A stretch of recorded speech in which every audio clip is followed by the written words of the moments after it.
I'm going to talk about the longbow for a second. And I just came back on this topic because I happened to pop back on one of my warriors that's really old. It's the Master Samurai.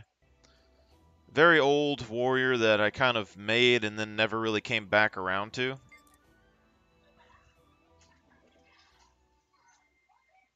But what I realized is how good a few things are that I never really used before.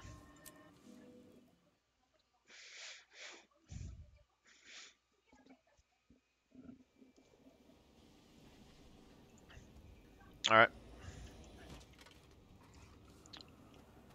so I just want to make sure something real quick. So on this right here, you see that we have Bloodlust. So every time that you crit, you get a 33% chance um, to inflict bleed for 5 seconds. You see it's about 600 damage. Okay. And then when we look at our weapon, Superior Sigil of Earth. So you inflict bleeding for 6 seconds upon critically hitting a foe. So that alone... Oh, what's up, man?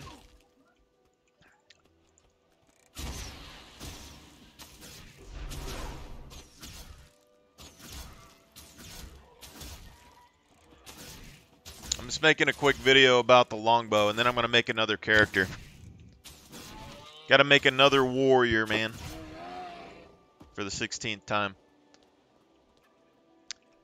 Alright, so how I'm looking at the longbow right now. This is Rabid gear, which I used to have this with Undead Ruins in the past. This one has 50% increased bleed duration. Okay, I'm going to go ahead and get in town real quick.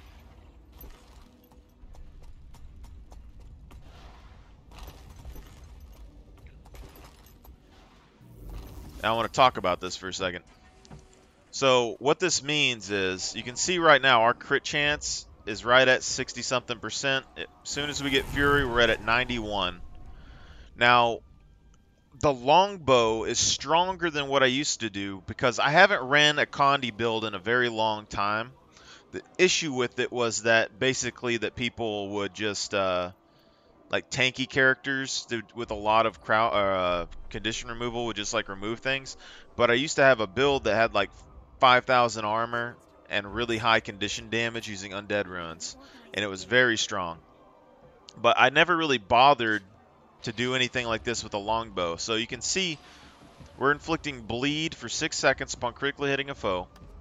And then if we take the arms trait, we get a 33% chance to inflict bleeding for 5 seconds on crit. But with a longbow, you get 2 arrows per auto attack, right? So you got 2 chances to proc this crit, the 33% chance bleed. Okay? And then you have 2 hits to potentially proc the sigil, which is a 6-second bleed. So that's an extra 1,200 damage. And then with crack shot, we're doing 1 second of burning. This is 354 damage, but with 2 arrows, that's 2 seconds of burning. You're going to get 2 procs of burning. And then when you look at our traits or our stuff and you use combustive shot, this is where this comes in. Because combustive shot can proc multiple times on an enemy, it has a chance to proc bloodlust, and it has a chance to proc the sigil. So you can rapidly stack bleeds with the bow if you have high crit chance. Okay? The second part of this is using the same sort of idea, is that if you have a power build like this one, this is all celestial gear, but it's sword, sword, great sword right now. So the great sword, I put the bleeding on crit on the great sword, right? And build wise, it should all be the same. Okay, so we have a lot more condition damage here than we do anything else.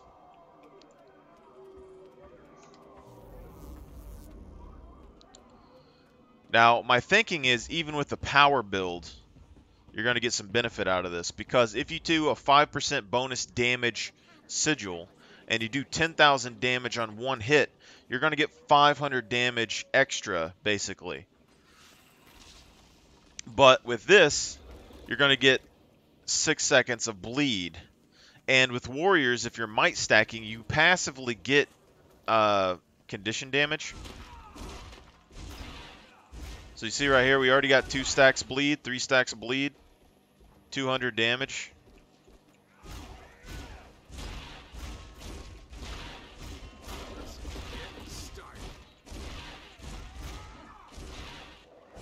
Four stacks. All right. I'll go find something real quick to kill that has more health. What I'm noticing, though, is that with the Greatsword, it has a lot of potential to generate might, more so than a lot of other weapons. But you see, in the past, I've used Aristocracy runes with, say, like an axe or a mace to generate 5 stacks of might every time that I do a burst skill. So with the axe, I can get 10 stacks of might, repeatedly decapping an enemy in Berserker stance. But the same method would be able to apply to any weapon. You could put a bleeding sigil on it and have the arms trait traded, and you'd be able to get 12 seconds of bleed or whatever just by auto-attacking. And if you use the Aristocracy's traits, you're going to get additional might generation. So you can spec your build for might generation healing, like Might Makes Right, and use the Aristocracy runes. And if you're doing 10k damage, you're going to be kind of doing on par with what was...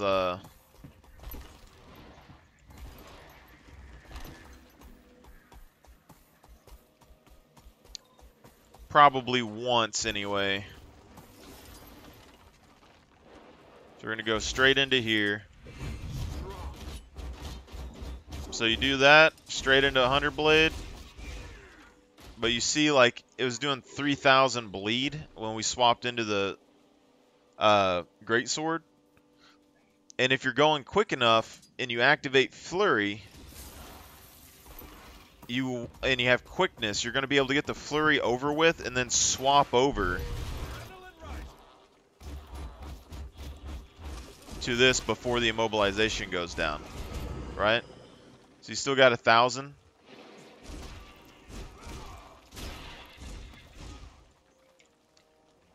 But it's a weapon set that I've never seen. So sword, shield, greatsword, and then you could potentially go full power, full Berserker Assassins, and you're just going to get to alternate back and forth between your Flurry and your 100 blades. They work very well together. There's not a whole lot I can like argue with there, you know. So you go straight into 100 blades, straight into Flurry, and then you'll have Final Thrust, and you'll have the Greatsword Arcing Slice, which is basically a Final Thrust, but it also gives Fury.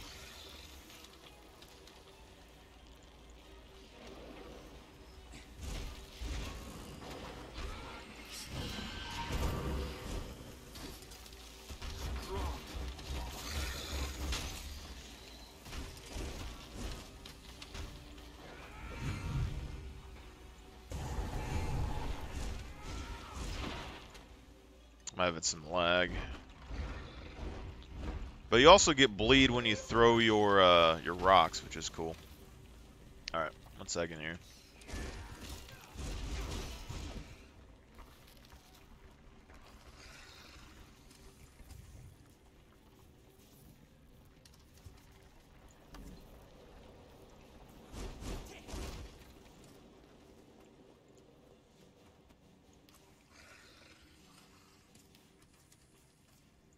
Don't need this. But this also means that if you do condition damage with the sword shield, or you do it with the bow, you can run Signet of Might to get through blocks, which is a big deal because you're speccing the arms trait on both. And this is why I like Core Warrior more than I like Berserker Warrior. I've played Core Warrior for a long time. Recently, I've gotten more into Berserker because I can get more damage immunity, but it's not a big deal. Alright.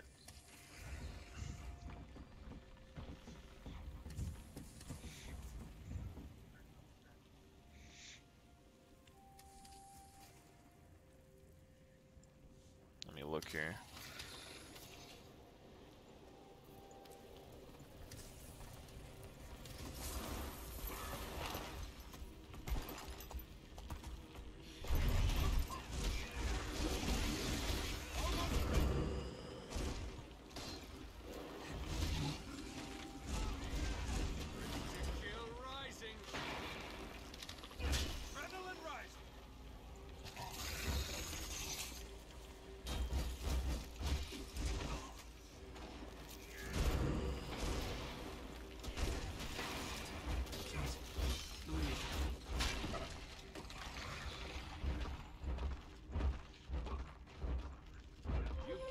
A good man down.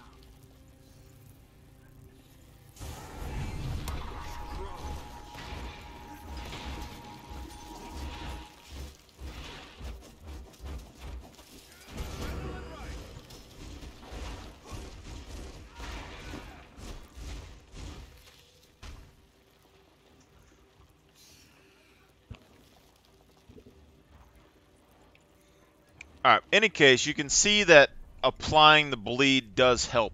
So with this, I mean, we have Celestial Gear, so our Greatsword damage isn't as high, but the bleed does help in general. Like, you swap back and forth, you're going to slowly get more. Even if you only get 4 or 5 stacks of this, it's damage over time.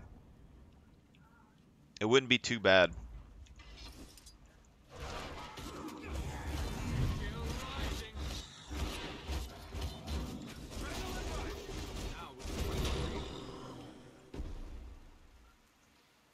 I don't know which is better, though. That's the main thing.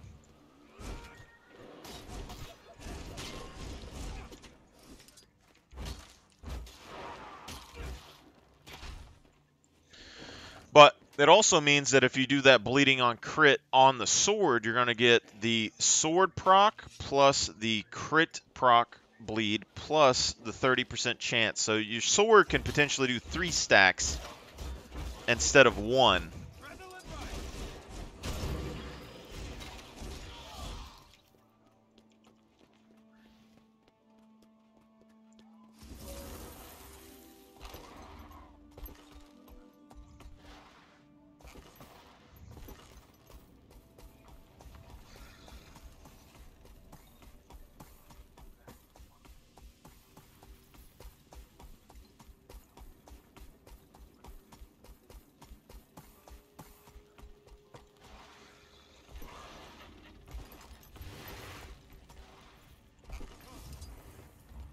Alright, so now if we go to the other one. So this is the bow.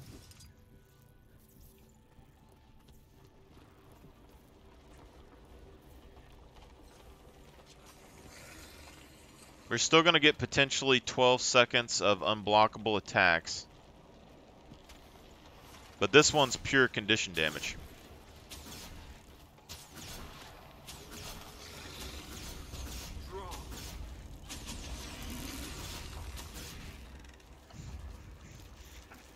And I've slowly stepped away from pure condition damage over the years just because people with heavy condition cleanse that I couldn't burst down. But if you run a build like this, you're going to be able to apply those conditions consistently. It's going to be a lot harder for someone to just remove them unless they have a lot of condition removal. So how this works is basically you come in, and every time I auto, you see we already got like almost 1,000 damage of bleed just autoing and 1,000 damage of burn. Alright.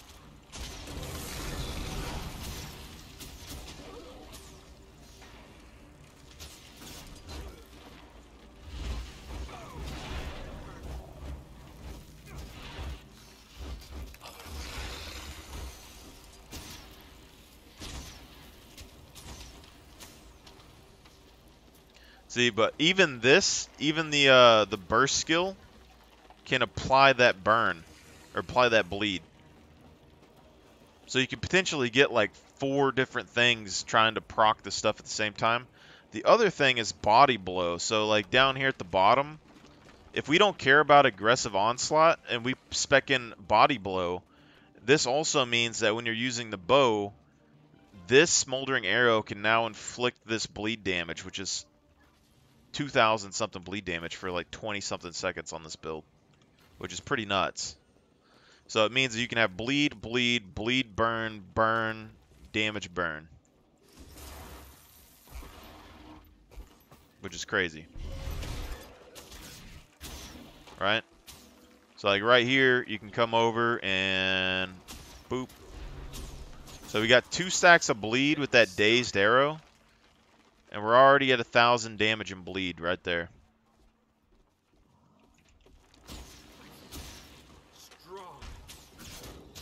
But it also means that if you're using this in a group,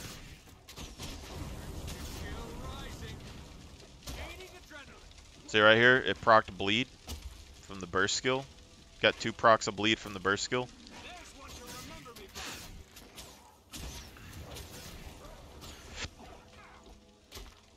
We got 3 procs of bleed. Back to 3 because it procced again. So if you want to run a pure condition build, you actually can. And if you do a hybrid build, then this actually is really good. Because the one problem I've always had with the Longbow is that you lose your bleed stacks when you swap over to it. But it does a really good amount of damage. But on my Celestial gear, on my other armor set, we have 100% duration on pretty much everything. But on our bow, we wouldn't have room to put that 10% extra duration or 20% extra duration on burn, so we'd actually lose burn duration. But applying additional bleed would be really good. And in a build like this, though, like say if you're using dire gear, you wouldn't get as much bleed stacks, but you could still do body blow. And then if you're in a warrior group or something, and y'all that have 5 warriors, then you're going to have 5 dazes here, 5 targets hit, that are going to potentially do a 22-second bleed, you know? So that's 3 per.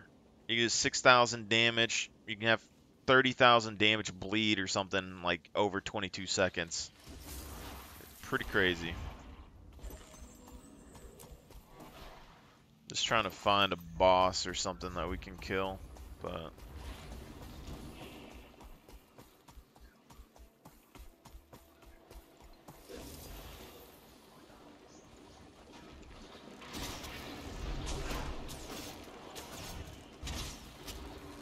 But things like that, I can literally usually just leave it.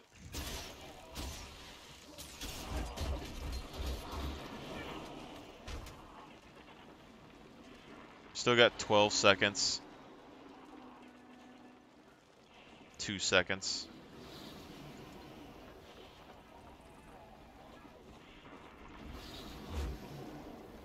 Almost there.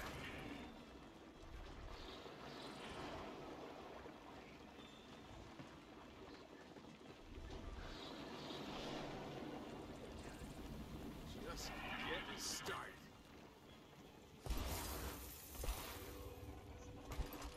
That being said, the bow isn't as strong as the greatsword.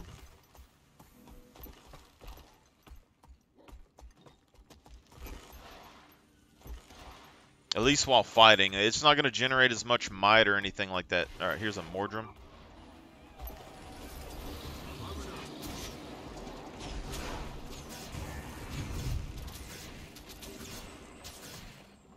They were already doing about 5,000 condition damage DPS right there.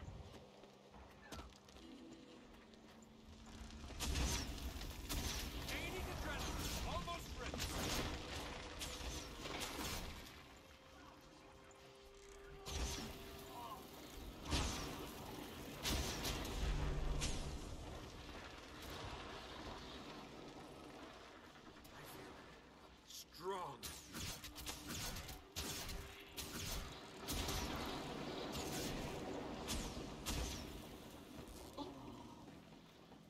The other thing is that if you spec for an arms trait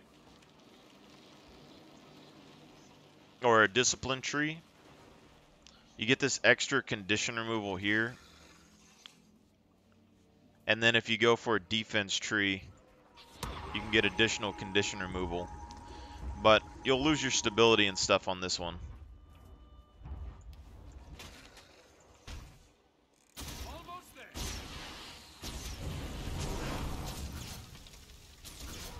But this has gotten me to think about my Berserker build as well, because my Berserker build uses either a defense line here or it uses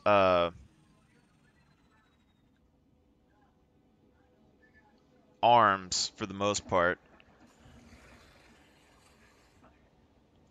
for all this extra damage. But if you spec in the discipline tree, you're going to get way more condition removal, which is like the big thing with my celestial build. The condition removal is always a factor.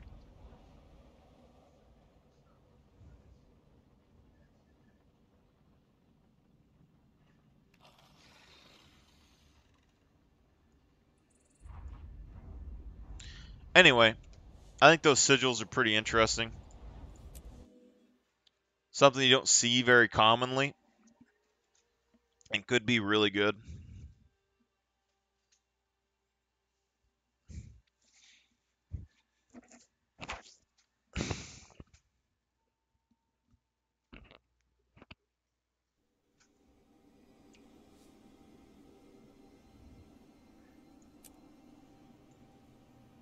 It's like this one we're doing body blow to get additional things with the mace.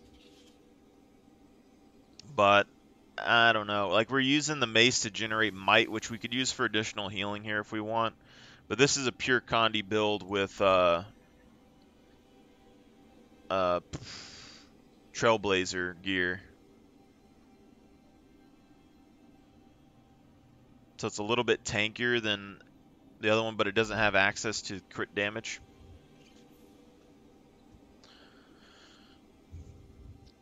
But with this, last stand, you're going to get 3 additional seconds of damage immunity.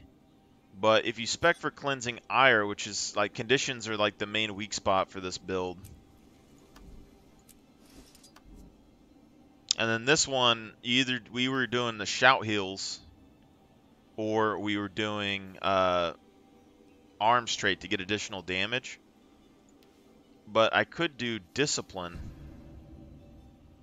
and get the condition removal and then the crack shot to apply additional burning, which would really help my bow out. And then also give us more might generation, allow us to swap a little bit faster. We could do burst skills or heightened focus to gain additional quickness.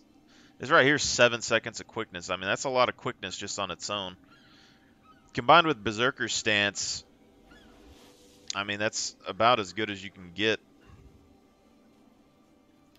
At least in this. And then with this build, we could still keep Shake It Off because we have the Tempest Runes.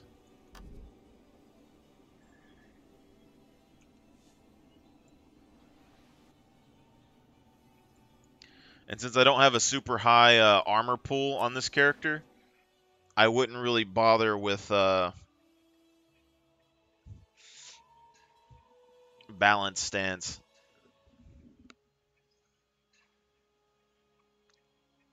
But this one has really high duration. So this one's almost 100% burning duration and should be almost basically 100% bleed duration.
I lose a lot of damage just from changing that. Holy moly.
Now we can fight for real.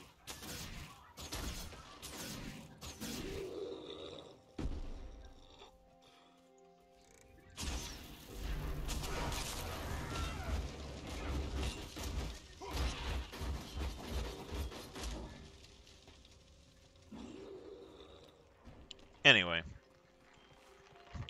I just thought it was interesting because you can actually get more stuff off of that. But the conditions are actually the main weakness of anytime that I run a warrior with like lower health pools in a fight, it always comes down to the condition removal. And I've always been able to pull off 1v1s with Shake It Off in general and Cleanse. But this would just give you so much more condition removal and flexibility, and at least like with a condition build.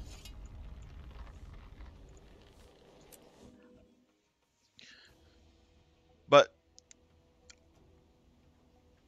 when it comes down to those bleeding on crit sigils, I just never really considered them that viable or whatever in the past. Like, anytime I made a power build, I was always like, yeah, like, what's that extra bleed gonna do? So you always do like 5% increased power, but it's more than that because you're getting 500 plus damage a second in bleed, which is basically equal to a 5% bonus in damage if you're hitting for 10,000 damage each hit. And it's over time, so like if they happen to avoid some damage from you or whatever, it's still going to proc, which I find very interesting. And if Celestial Gear's the best for it, I don't know, because with at least with the Celestial Gear, we're able to still proc, or at least still have like a bit of power for our greatsword. So that's really good. But a pure power build with sword, shield, greatsword, it might still work. Because if you have the crit, you're still going to get the chance for the crit on the sigil and on the trait. And then your sword is still going to apply 3 stacks of bleed on auto, which is crazy. Um, yeah, so we're trying to get the night gear on this guy. I was going to do a super heavy armor on my, this guy because he was going to be my main warrior now, but I might make a secondary warrior So this one will have more of my stronger, like more expensive armors probably on it. Is what I think I'm gonna do. So right now it has like my celestial gear. It has my um, berserker and assassin's combo gear. It's gonna have a full set of knight gear, and it has trailblazer gear. So on this character, I'm going to have all the armor sets that I could potentially mix and match to make combinations. But we're going to make a new warrior that will be more of a basic armor gear thing going on. A test.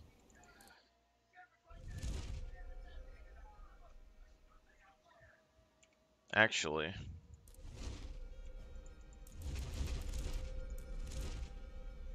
I need to see something real quick. Need to see what my armor set looks like on a bigger warrior. I know my other armor set looks stupid. Alright, so this guy real quick. I'm going to go wardrobe. We're doing this helmet.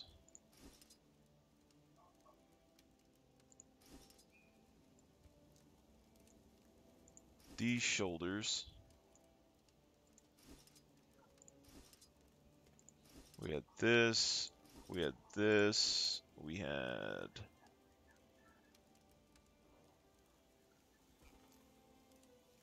this.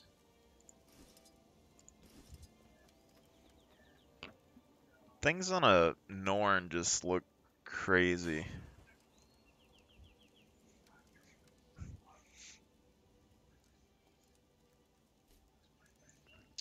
Yeah, probably not worth it.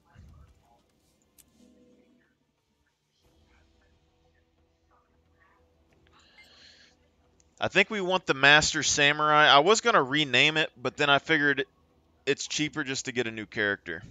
Because like a renaming kit's like 1,000 gems. A new character's like 800. So, yeah, and you get the extra build slots and everything. I think it's just better to get an extra character slot until you run out of character slots. Unless you want everything on just one character. But this guy, I think he's going to stay as like our long-ranged option. Like I want him to be like a glass long-range type build character, I think. But he also has celestial gear on him, so that's the other thing. It's like all of my warriors, the one thing they have in common is like they all have celestial gear. Generally, like each one of them has one set of celestial gear pretty much either way. So I spent way too much money on it.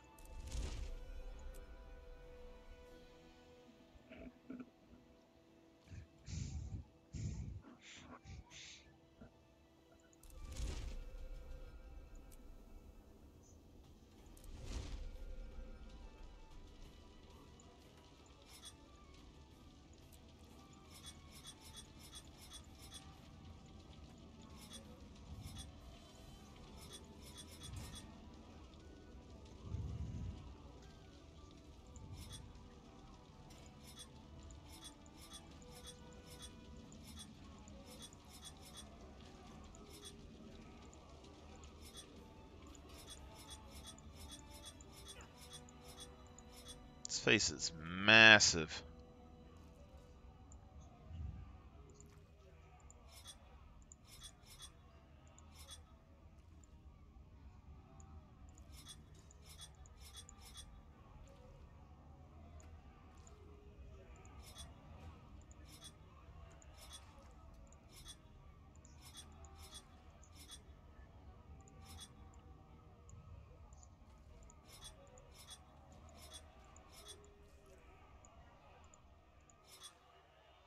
The hell?